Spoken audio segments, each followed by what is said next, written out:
Have you ever carried a secret so heavy that it felt like it had its own gravity? Like if you shifted your weight the wrong way, everything around you might collapse? That afternoon, I was standing in my sister Laura's backyard, smiling at people I barely knew, while that kind of secret sat quietly in my coat pocket. It was her 10th wedding anniversary, a backyard celebration that looked exactly like what middle-aged American happiness was supposed to look like. White folding chairs, a long picnic table covered with gingham cloth, smoke drifting from Mark's grill, the smell of burgers, sweet corn, and barbecue sauce mixed with fresh-cut grass. A cooler full of bottled beer and a few bottles of affordable red wine that Laura insisted were imported, though no one cared enough to ask from where. Neighbors hovered in polite clusters, holding paper plates and plastic cups. Someone's dog barked from across the fence. Wind chimes sang lazily in the breeze. It was ordinary, comforting, familiar, and inside my pocket was something that could shatter all of it. Laura looked radiant. She always did when there was an audience. Her blonde hair was styled just carefully enough to look effortless. Her sundress was crisp, expensive, and just a little too elegant for a backyard barbecue. Mark stood beside her like a polished accessory, one hand on her waist, the other lifting a glass in greeting. They looked like a magazine version of stability. I lifted my own cup of iced tea and took a slow sip, mostly to keep my hands from shaking. That morning, before I'd even left my small apartment, my phone had chimed with an email notification from Daniel Moore, attorney at Law Subject Urgent. Please read. I remembered standing in my kitchen, still in my nursing scrubs, the kettle screaming on the stove while my heart raced for no logical reason. I opened the email with fingers that felt heavier than they should have. Emily, please check your mailbox today. The documents I mentioned are enclosed. This matter is time-sensitive and confidential. Daniel. The word confidential had echoed in my mind all day when I found the envelope in my mailbox, thick and cream-colored, my name printed in careful black ink. I didn't open it. I just slipped it into my coat pocket like a dangerous object and drove to Laura's house. Now it was still there, a cold rectangle against my ribs, like a small block of ice pressed to my heart. I watched Laura laugh as she accepted congratulations from our neighbors. I watched Mark slap a friend on the back and talk about the grill like it was a professional accomplishment. I watched their world spin comfortably in a rhythm I was about to disrupt, whether I meant to or not. Daniel Moore hadn't said what was inside the envelope, but I already knew. For weeks, he had been asking quiet questions about my parents' investments, about trust accounts, about whether I had ever signed anything on their behalf. I had assumed it was paperwork, formalities, the slow settling of an ordinary estate. I had been wrong, so wrong that my body still hadn't caught up with what my mind was starting to understand.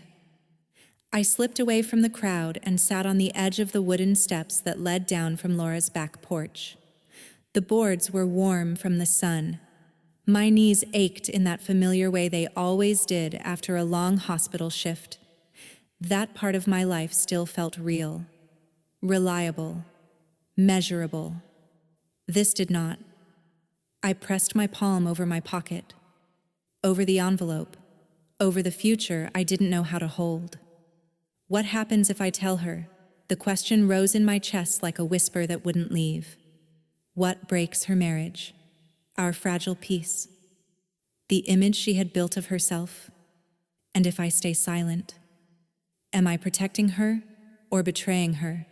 I had spent my whole life trying to be the quiet one, the steady one, the sister who absorbed tension so others wouldn't have to. But this was different. This wasn't about smoothing things over. This was about truth, and money, and power. The three things that could change people beyond recognition. Emily. "Come join us," Laura called, waving me over. "You're hiding like you always do." Her voice wasn't cruel, just casual, unthinking. She had always believed the world would arrange itself around her plans. I forced myself to stand and walk back toward the table. Every step felt like I was moving deeper into water, slow, heavy, uncertain. Laura leaned in and kissed my cheek. Her perfume was expensive and floral. "You look tired," she said. "You work too much." I smiled. "I like my work." She nodded, already half turned away. "Of course you do. You always liked simple things." Simple. The word landed harder than she meant it to. I wondered what she would say if she knew that simple now came with numbers that could rewrite her entire life. I wondered if she would still see me as her quiet, manageable sister, or as a threat. Across the yard, Mark raised his glass for a toast. "To 10 years, he said, "and many more." Everyone cheered. I lifted my cup too, but inside, I was already mourning something I couldn't name. The peace before truth, the innocence before money, and the moment before I would have to choose who I was willing to hurt. We grew up in a small wooden house at the edge of a quiet town in Oregon. It sat between a pine forest and a narrow 2-lane road that led toward the school district. The paint on the siding had faded long before my parents ever considered repainting it. Not because they couldn't, but because they believed money should be spent on things that mattered. Books, food, education, time. Our mother, Helen Carter, worked as a librarian at the county library. She smelled like paper and lavender soap. Her hands were always warm, always gentle, always steady. She believed knowledge was the greatest inheritance anyone could leave behind. She brought home discarded books from the library and stacked them in milk crates along the hallway. We were encouraged to read before we were encouraged to talk. Our father, Robert Carter, taught history at the local high school.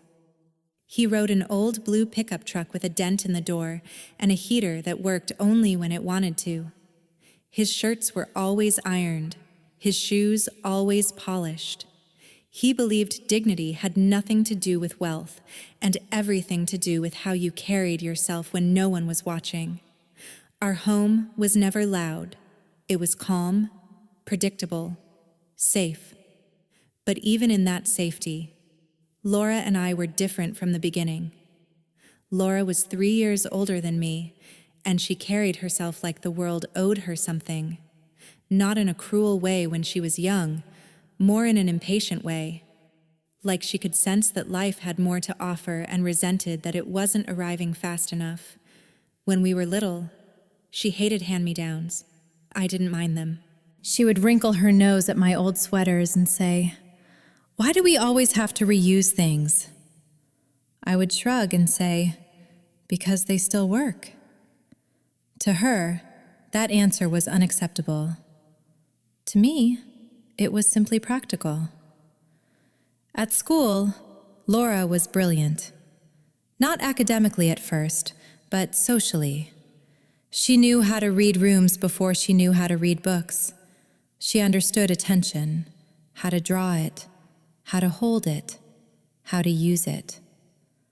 I understood quiet. I understood waiting. I understood watching. When our classmates talked about vacations to California or Disney World, Laura's jaw would tighten. She never said anything cruel, but later she would whisper to me, "One day, I won't live like this. I won't be stuck." Stuck.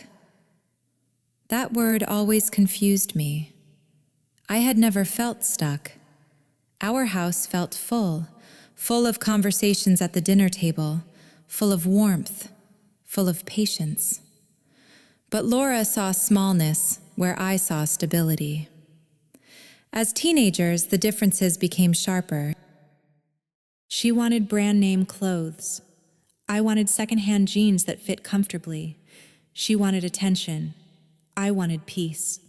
She wanted proof that she was extraordinary. I wanted proof that I was enough. I remember one winter night when the heater failed. We wrapped ourselves in blankets and sat in the living room by the fireplace. Laura complained the whole time. "This is embarrassing," she said. "Other families don't live like this." Dad calmly placed another log in the fire. "Other families don't sit together like this either," he replied. I felt warmth in his words. Laura felt insulted. She hated the word normal, hated the idea of being ordinary. She once told me, "Normal is just another word for invisible." But I liked invisible. It was quiet there. It was safe. In high school, Laura gravitated toward the popular crowd. She worked part-time jobs not because she needed the money, but because she wanted independence. She saved every dollar not to help the family, but to build a future she imagined glittering and wide. I worked part-time too, but my money went to groceries, gas for Dad's truck, and occasionally slipping cash into Mom's purse when she wasn't looking. Laura was building herself upward. I was anchoring myself downward. And without ever saying it, I became the one who balanced the emotional scale of our home. When Laura fought with our parents, I smoothed things over. When she stormed out, I stayed behind. When she demanded, I listened. Not because I was weaker, but because I understood something she didn't yet. Someone had to hold the center. As adults, our roles only solidified. Laura went to business school. I went into nursing. She learned about leverage. I learned about vulnerability. She learned how to sell dreams. I learned how to comfort people when dreams failed. Neither of us was wrong, but only one of us believed money could protect her from pain. When our parents grew older, Laura moved further away emotionally. She visited, but it felt scheduled, polite, dutiful. I stayed close. I helped with appointments, medication lists, groceries. Not because I expected something in return, because they were my parents. I loved them.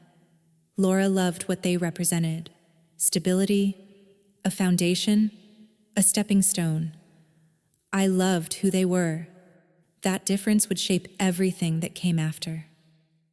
And standing in her backyard that day, watching her celebrate 10 years of marriage, I saw the same girl who had always believed she deserved more. Not because she had earned it, but because she had imagined it. And I saw myself too, the quiet one, the one who carried weight without complaint. Only now, the weight was heavier than ever, because this time, it wasn't just about family harmony. It was about truth and legacy and who we became when money entered the room. I had spent my life keeping things balanced. But some balances cannot survive secrets, and I could feel the ground shifting beneath us even before I opened the envelope that would change everything. I didn't yet know how carefully my parents had prepared for this moment, or how long the truth had been waiting to meet me in the quiet office of a man named Daniel Moore.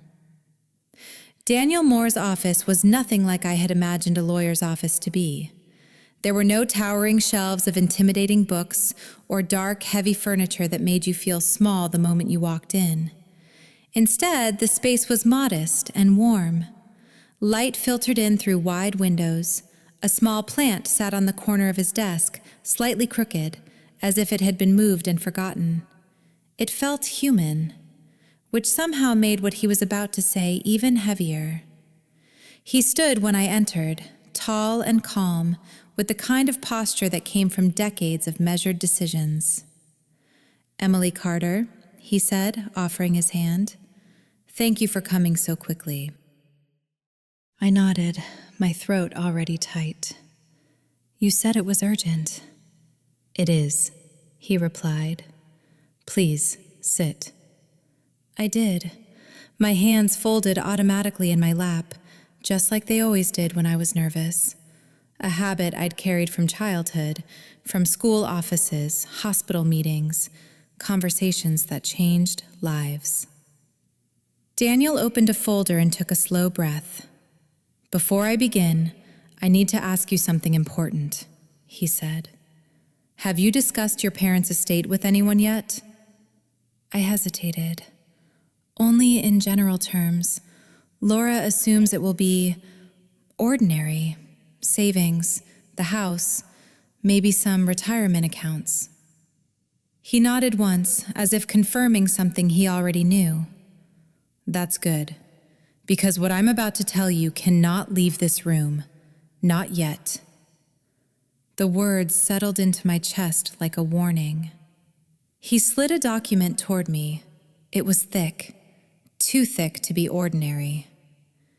"Your parents," he said gently, "were far more financially prepared than most people realized. They began building a trust fund more than 30 years ago, quietly, consistently, with extraordinary discipline."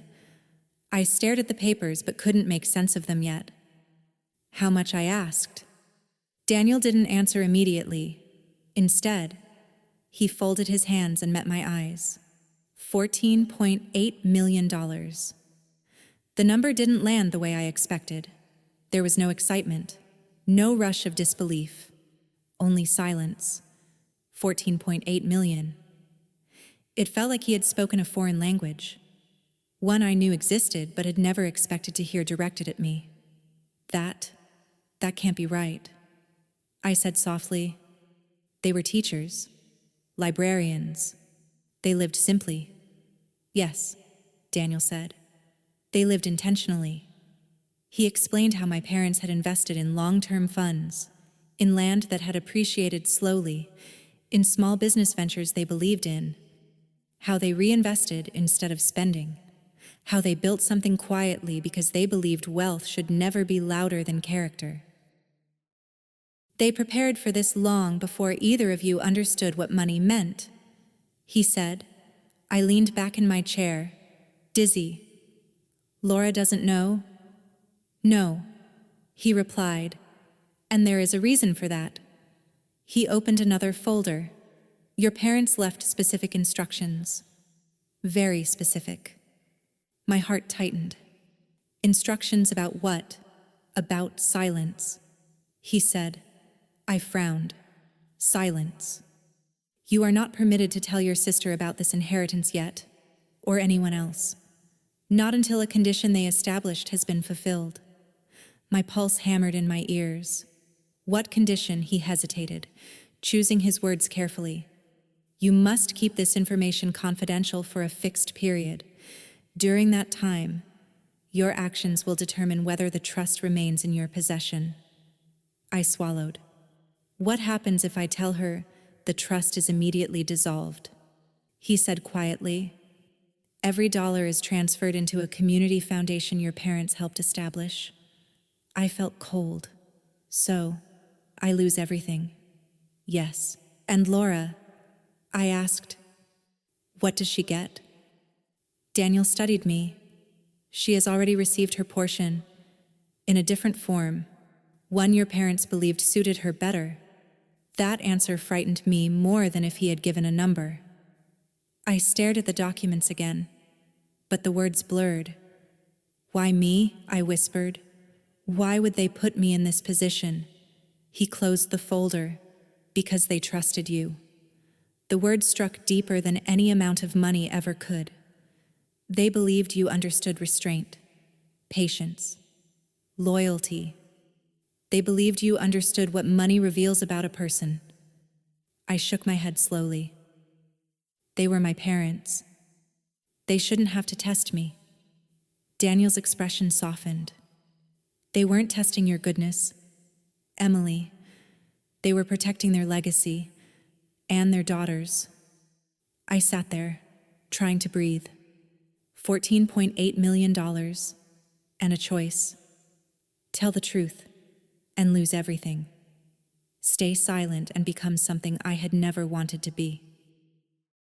The keeper of a secret. "What am I supposed to do?" I asked. You are supposed to observe, Daniel said, and decide who you are when no one else knows what you carry. That was the moment I understood this was not about money. It was about character. It was about whether love survived power. I drove home afterward without turning on the radio. The road felt unfamiliar, even though I had driven it 100 times. Every house I passed looked different now, like they were part of a world I had quietly outgrown without realizing it. That night I didn't sleep. I sat on my bed and stared at the envelope unopened, not because I didn't trust Daniel, but because opening it would make everything real. Why me? Why would my parents put this weight in my hands? And more frightening, what did they believe I was capable of that Laura was not? I finally opened the envelope just before sunrise. Inside were statements, signatures, dates that stretched back before I was born. Evidence of a life my parents had lived in silence. They hadn't built wealth for freedom. They had built it for truth. To see who their daughters became when they thought no one was watching. I pressed my palms together and whispered into the quiet room, I hope I don't disappoint you. Because from that moment on, every choice I made would reveal whether I deserved what they had trusted me with. And I had a terrible feeling that Laura would not take silence kindly.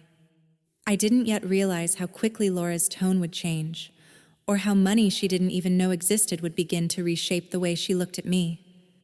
The change in Laura didn't come suddenly. It arrived quietly, almost politely, the way fog slips into a town before anyone realizes the air has grown heavier. At first, it was just her tone. She began asking questions about our parents' estate with a kind of authority that made it sound as if the answers already belonged to her. "So, have you heard anything from the lawyer yet?" she asked one afternoon when I stopped by her house to drop off some documents our parents had left behind. Her voice was casual, but her eyes were sharp, alert. "Not really," I replied. "Just paperwork." She nodded, but the nod felt rehearsed. "Well, when things start moving, we should probably handle it efficiently. Estates can get messy when emotions are involved." We. That word lingered between us. A week later, she invited me to lunch at a small cafe downtown, the kind with reclaimed wood tables and a chalkboard menu that changed every morning. She arrived early, already seated, already in control of the space. "I've been thinking," she said after we ordered, "it would make sense if I handled the estate matters." I blinked. Handled them how? "You know," she said lightly, stirring her coffee. "Managing, organizing, making sure everything is invested properly. You're wonderful, Emily, but finances aren't really your world." The words were wrapped in kindness, but they cut just the same. "I manage my own finances." I said, "Yes, but that's different." She replied, "This is about strategy, growth, maximizing potential." She leaned forward. "You're emotional. I'm practical. That's a good balance." Don't you think I wanted to say that she was wrong? That caring didn't make me weak? That patience wasn't ignorance? But I stayed silent. And silence, I would soon learn, can be mistaken for agreement. After that, Laura began speaking as though she already held authority. When neighbors asked about our parents, she answered for both of us. When relatives called, she positioned herself as the point of contact. When the word inheritance was mentioned, she used phrases like "my responsibility" and "my plan." Mark followed her lead. At first, his involvement was subtle. A suggestion here, a comment there. "Have you thought about power of attorney?" he asked one evening when we were all sitting in their living room. "It simplifies things, keeps assets protected." "I don't think we're at that stage," I said carefully. Laura smiled at him. "Emily doesn't like paperwork." That wasn't true. I didn't like control disguised as care.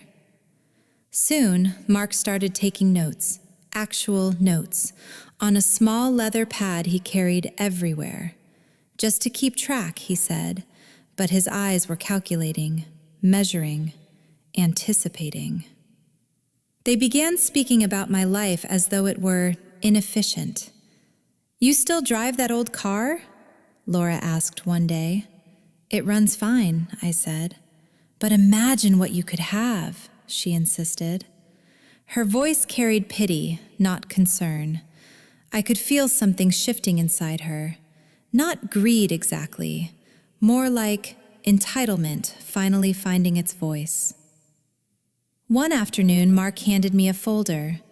"Just something preliminary," he said, "nothing binding." Inside were legal documents, dense, precise, cold. "What is this?" I asked. "A general authorization," Laura explained. "So we can act quickly once the estate is finalized." I asked again. She sighed, just slightly.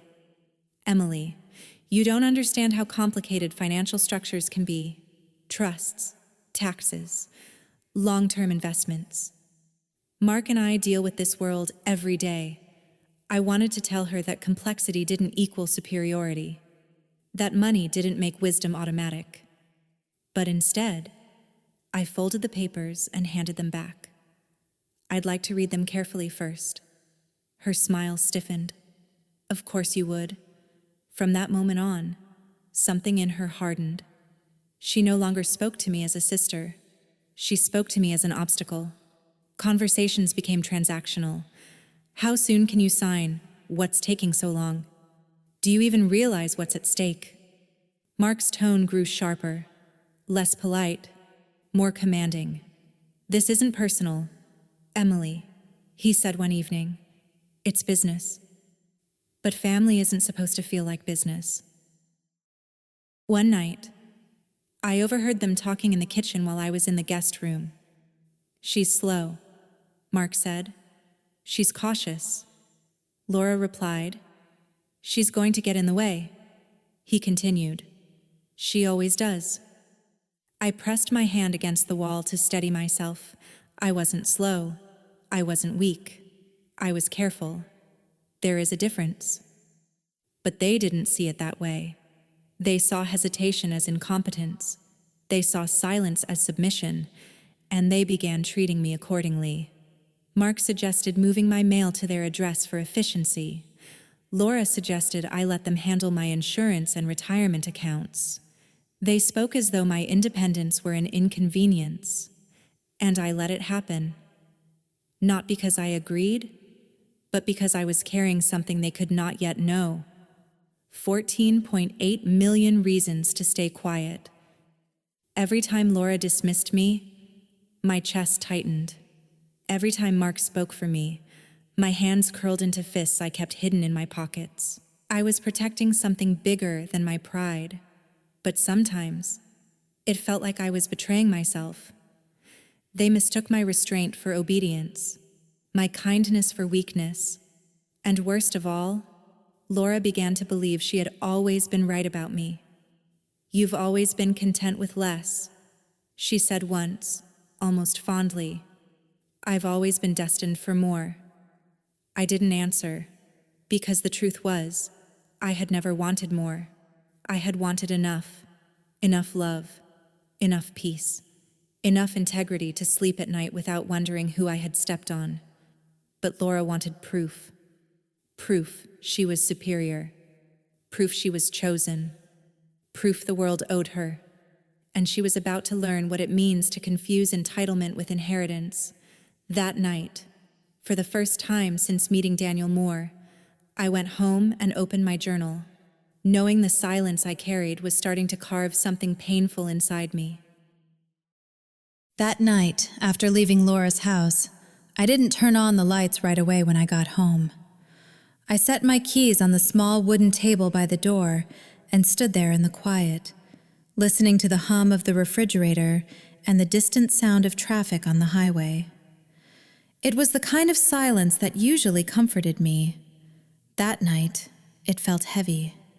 pressurized, like the air before a storm. I poured myself a glass of water and sat at my kitchen table, the same table where I paid bills, folded laundry, and ate dinners that were simple but honest. I reached for the drawer beside me and pulled out my journal. I had kept one since college, not every day, not faithfully, but always when my thoughts became too tangled to hold inside my chest. The pen felt heavier than usual in my hand. "I am lying to my sister," I wrote. The words stared back at me like an accusation. Not a dramatic lie, not a spoken one. But silence can be its own form of dishonesty. I closed my eyes and leaned back in the chair. What would Laura say if she knew? Would she feel betrayed? Would she feel robbed? Or would she feel exposed? And worse, what would I feel? I had always believed that love meant honesty, that loyalty meant transparency. Yet here I was, guarding a secret so large it could fracture the foundation of our family. I wasn't doing it for money. I knew that. But intent doesn't erase consequence. Am I protecting her? Or protecting myself? I wrote next. I thought of how she had spoken to me lately, how her voice had sharpened, how Mark's presence felt more like surveillance than support, how quickly power had begun to form around an inheritance that didn't yet exist in her mind. Daniel had called it a test, but tests are meant to be passed, and I was no longer sure what passing even meant. I flipped back through my journal to a page from years ago, written in my mother's handwriting. It had been tucked there like a bookmark, forgotten until now. "Money doesn't make people better," she had written. "It only gives them the chance to show who they really are." I remembered the day she said it. We were in the kitchen. I was 16. Laura was upset because she hadn't been invited to a classmate's birthday party at a ski lodge. She had slammed her door and refused dinner. Mom had sat beside me at the table and said those words quietly, not bitterly, not angrily, just truthfully. I hadn't understood them then. I understood them now. Money wasn't the danger. Exposure was. I rested my forehead against the table and let myself breathe. Slow, steady, like I did at the hospital when patients panicked. This was no different. Fear just wore a different face. I wasn't afraid of losing the money. I was afraid of losing my sister. But perhaps I had already begun to lose her long before the trust existed. Perhaps money was only revealing the distance that ambition had already carved between us. I wrote again. If I tell her now, I fail my parents. If I stay silent, I fail my sister. There was no path that didn't hurt someone.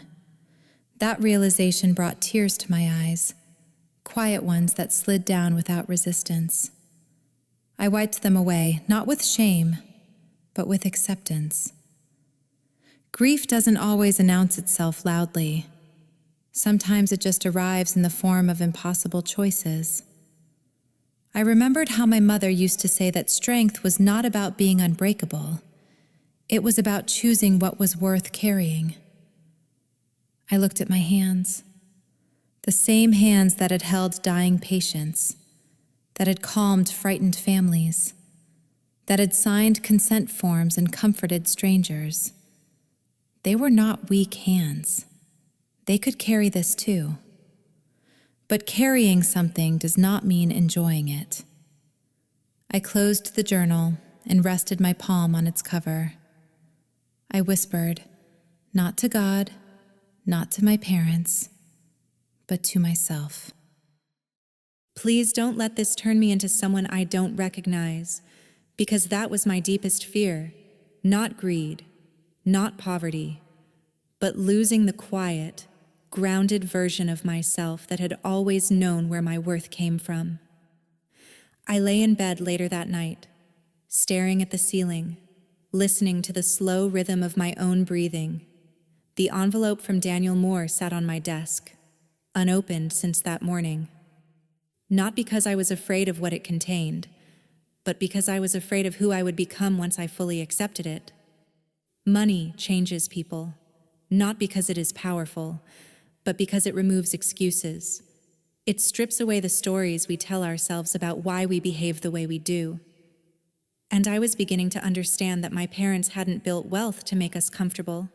They had built it to hold up a mirror, to see who would turn away and who would stay. I rolled onto my side and closed my eyes. If Laura ever read my heart, she would see that my silence was not betrayal. It was restraint. It was hope. It was faith that she was still capable of choosing something better than entitlement. But hope is fragile, and patience has a limit. I didn't know how long I could hold this without breaking. All I knew was that something was approaching, a moment when silence would no longer be protection, but revelation. And when that moment came, I prayed I would be strong enough to stand in it without losing myself.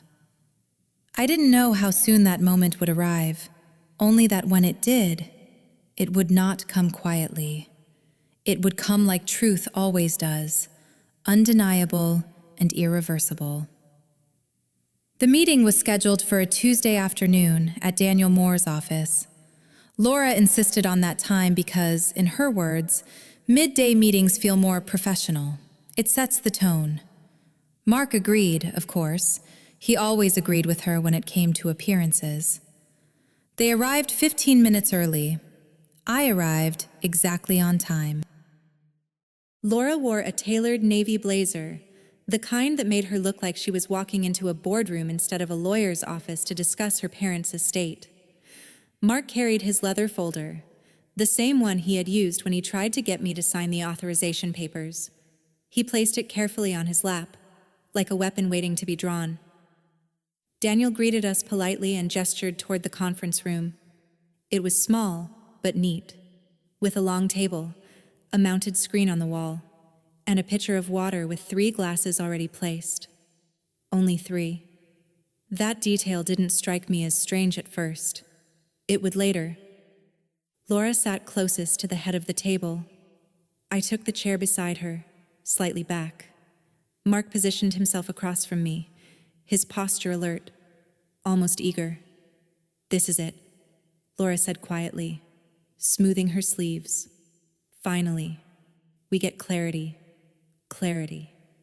The word felt sharp in my chest. Daniel closed the door and took his seat. "Before we begin," he said, "I want to clarify that today's meeting is not just about distribution. It's about resolution." Laura smiled. "Of course, that's exactly what we want." Mark nodded. "We're prepared." Prepared. They had no idea. Daniel reached for a remote and turned on the screen behind him. It remained black for a moment. "There are some documents I will share with you," he said. "But first, your parents asked me to show you something." Laura straightened. "They left a video?" "Yes." Mark leaned forward slightly. Daniel pressed a button. The screen flickered, then came to life. At first, it was dark, a quiet room, a camera adjusting.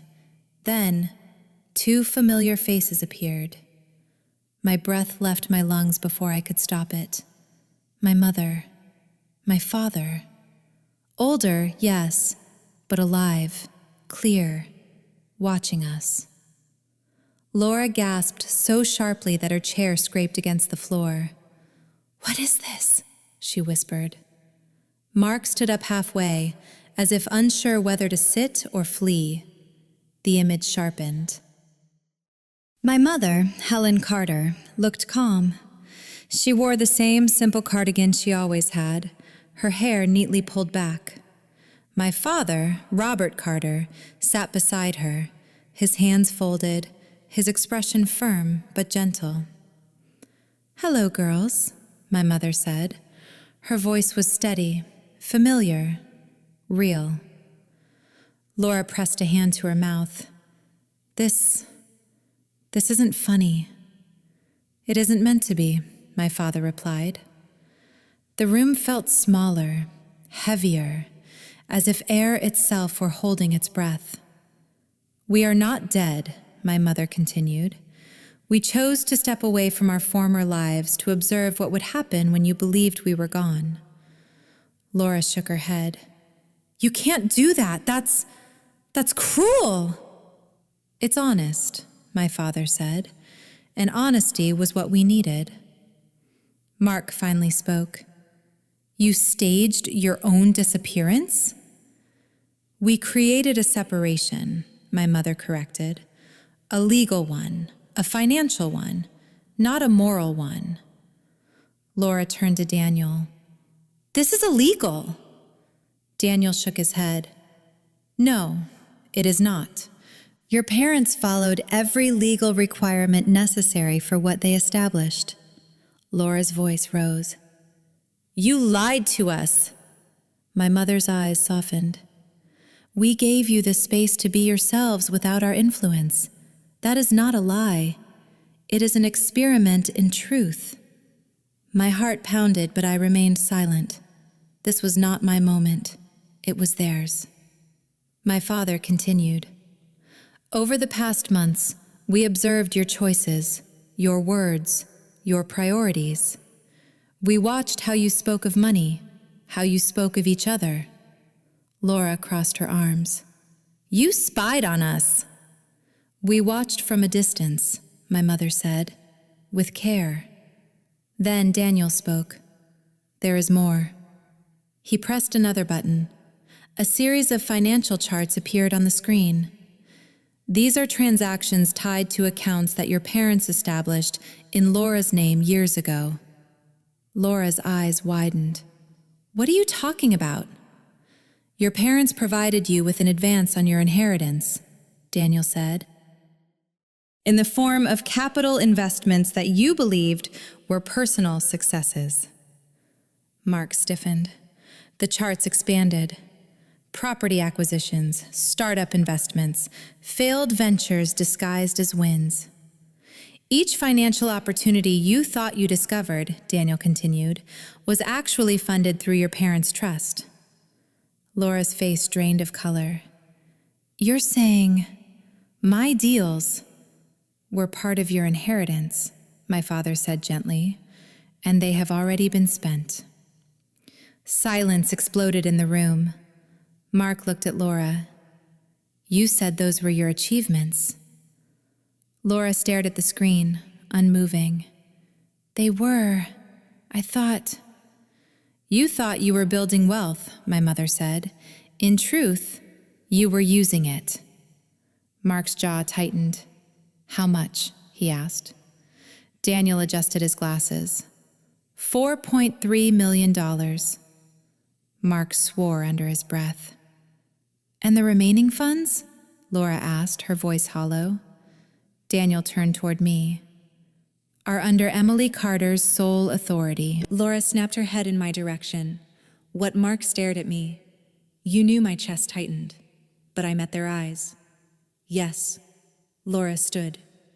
You lied. No. I said softly. I kept a promise. Daniel spoke. The full trust holds $14.8 million. Emily is the sole trustee. She retains complete control. Laura laughed. A broken sound. This is a joke. My father shook his head. It is a consequence. You favored her. Laura cried. We trusted her. My mother replied. Laura turned to me. You let me believe I was in charge. You watched me struggle. I swallowed. I watched you choose. Mark slammed his folder onto the table. This changes everything. Yes, my father said. That is the point. Laura sank back into her chair. For the first time in her life, she looked small, and I understood something then. Money hadn't exposed her greed. It had exposed her fear. The fear of being ordinary, the fear of not being chosen. Daniel closed the file. The trust now rests solely in Emily's hands. Laura whispered, "So I get nothing." My mother's voice was gentle. "You were given everything you needed to show us who you were." And I realized in that moment that my parents had never built wealth to divide us. They built it to reveal us.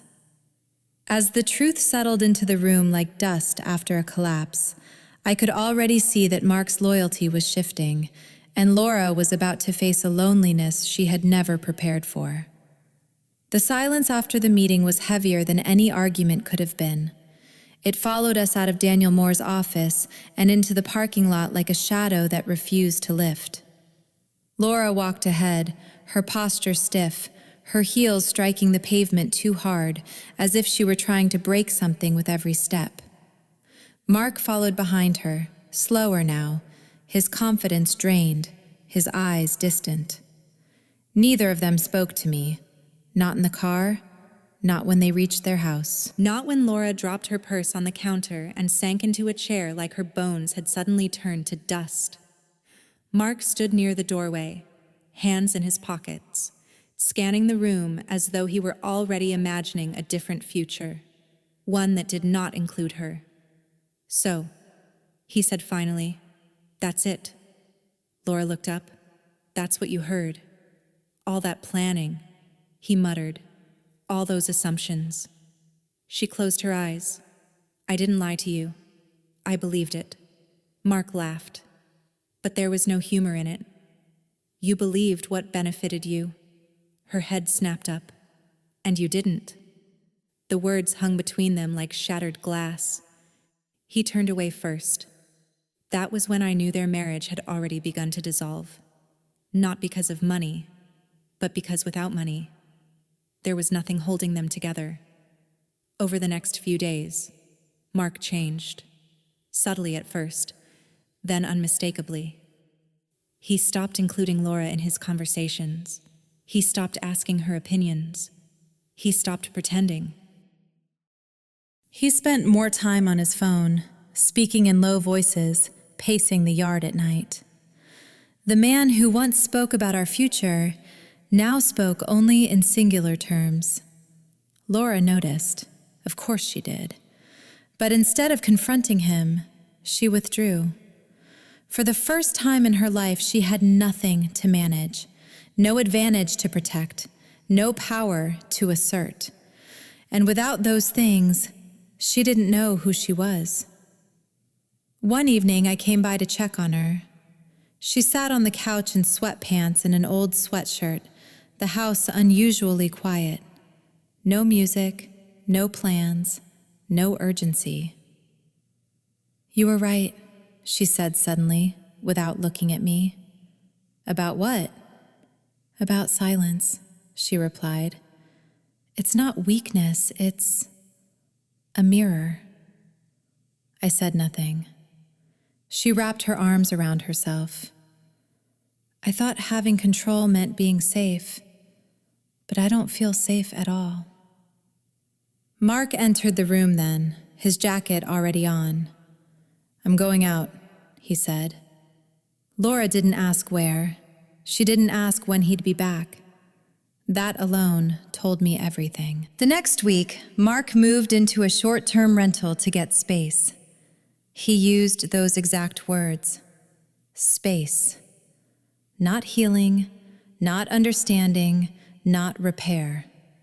Space is what people ask for when they are already gone. Laura stopped wearing makeup, stopped planning, stopped pretending. She began waking up early, not because she had somewhere to go, but because she could not sleep past the weight of her own thoughts. One afternoon, she said to me quietly, "I don't know what I was chasing." "You were chasing certainty," I answered. "We all do." She nodded slowly. "But certainty isn't love, is it?" "No," I said. "It's control. And control never feels like enough." For the first time, Laura wasn't angry. She wasn't superior. She wasn't managing anything. She was simply empty. And in that emptiness, she finally had room to see herself. Mark, meanwhile, had already begun reframing his life. New business contacts, new plans, new distance. He no longer asked about the trust. He no longer asked about me. He had understood something fundamental. Without access to wealth, Laura was no longer an investment. That realization hurt her more than any argument could have. One night she said to me, "I thought money would make me powerful, but all it did was make me visible." "To who?" I asked. "To myself," she whispered. The collapse of her marriage was not loud. There were no slammed doors, no shouting, just a slow, quiet disintegration, like something that had been hollow all along, finally admitting it. And I realized then that justice doesn't always arrive as punishment. Sometimes it arrives as clarity. As Laura faced the truth of who she was without power or advantage, I began to understand what responsibility truly meant now that the trust rested in my hands. When the trust finally became real in my hands, I expected to feel different, heavier maybe, or lighter, perhaps even afraid. But what I felt most was quiet, not the silence of secrets anymore, the calm of responsibility. I did not buy a new car. I did not move into a bigger house. I did not change the way I dressed or where I shopped. The morning after everything was settled, I still made my coffee the same way, still drove the same old sedan to work, still stopped at the same corner bakery where the woman behind the counter knew my order without asking. Power, I learned, does not always announce itself. Sometimes it simply waits to be used wisely. Daniel called me to schedule a formal meeting. "Emily," he said, "you are now the sole trustee. Every decision, every movement of funds rests with you." I closed my eyes for a moment, not because I was overwhelmed, but because I wanted to be worthy. "I want to do something meaningful," I told him. "That is exactly what your parents hoped you would say," he replied. The idea had been forming quietly in my heart for years, long before money ever entered my life. At the hospital, I saw it every day. Elderly patients choosing between medication and groceries. Widows skipping treatments because they didn't want to burden their children. Men who worked their entire lives now embarrassed to ask for help. So that was where I began. Not with luxury, with dignity. We created a fund for low-income seniors who needed medical care but could not afford it. Prescriptions, transportation to appointments, basic treatments that insurance would not cover. Nothing extravagant, just essential. When Daniel asked how much I wanted to allocate, I paused.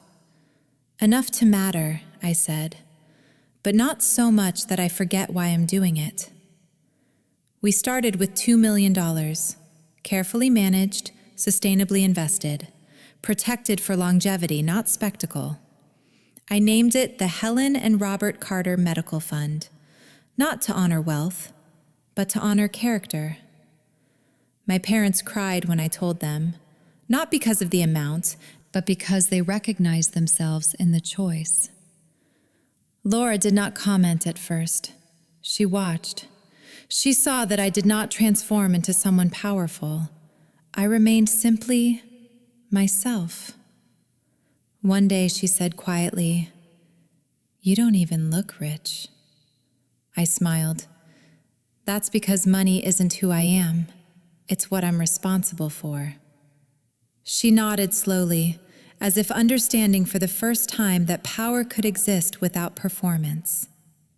The strangest thing was how little my life changed.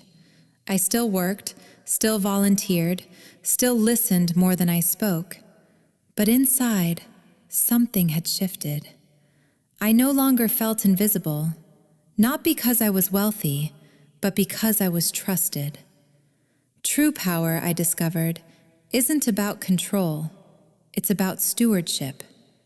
It's not about how much you hold, it's about how carefully you hold it. I did not feel superior to Laura. I felt accountable to her, to show her what strength could look like without dominance, what generosity could look like without arrogance.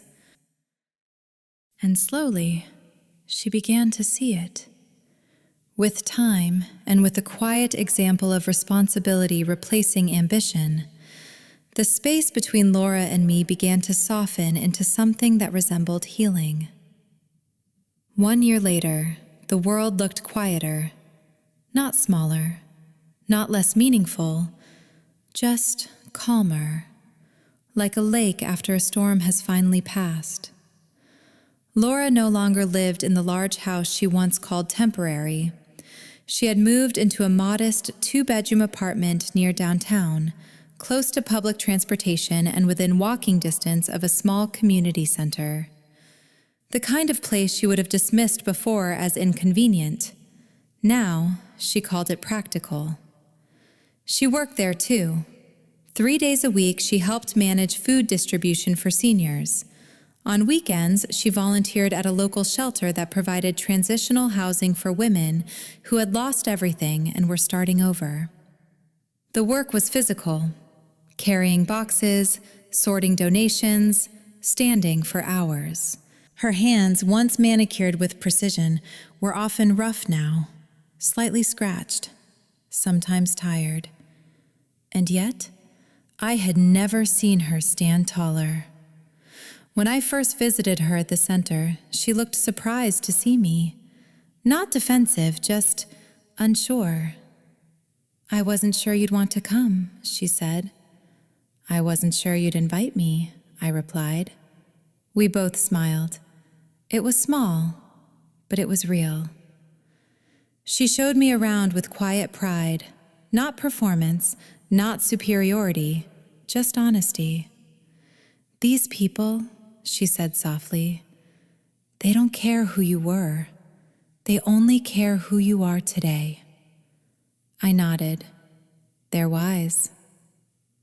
Later that afternoon, we sat on a bench outside, watching volunteers unload donated supplies. The air smelled like rain and fresh cardboard. Ordinary, comforting.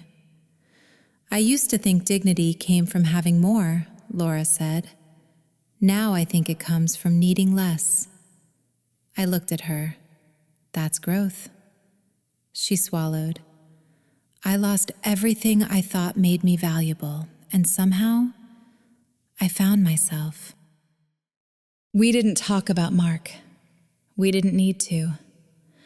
Some stories end not with closure, but with acceptance. Our conversations changed too. They were slower, deeper, more careful with truth. We talked about our parents, about childhood memories we had avoided for years, about fear, about shame, about the strange freedom that comes when nothing is left to protect. One evening, while we washed dishes together after dinner at my place, Laura said quietly, "You didn't ruin my life." I paused. "I did that myself," she continued. "But you gave me a chance to rebuild it." My chest tightened. "I never wanted to be your punishment." "I know," she said. "You were my mirror." We stood there in silence, warm water running over our hands, the sound steady and unassuming. For the first time since we were children, we were equals again. Not competing, not performing, not comparing. Just sisters. Our parents visited often, not to supervise, not to advise, just to be present. They laughed more now, softer, less burdened by the weight of their own experiment. My mother once said to us over dinner, "You both passed the test." Laura looked surprised. "I failed?" "You failed who you thought you had to be," my father replied, "and that's the most important failure a person can survive." Laura cried that night, not from shame, from relief, because shame isolates, relief reconnects. And slowly, through shared meals, small conversations, and mutual patience, something stronger than forgiveness began to grow: understanding. Looking back, I realized that the inheritance was never about money at all, but about whether we would choose growth over pride and connection over control. Looking back now, I understand that the inheritance was never really about money. Money was only the tool. Character was the true measure. We live in a world that teaches us to invest in houses, stocks, businesses, and futures. Those things matter. They protect us. They provide stability. But there is one place where investment should never apply, and that is family. Family is not a transaction. It is not a strategy. It is not a competition. Money can buy comfort, but it cannot buy conscience.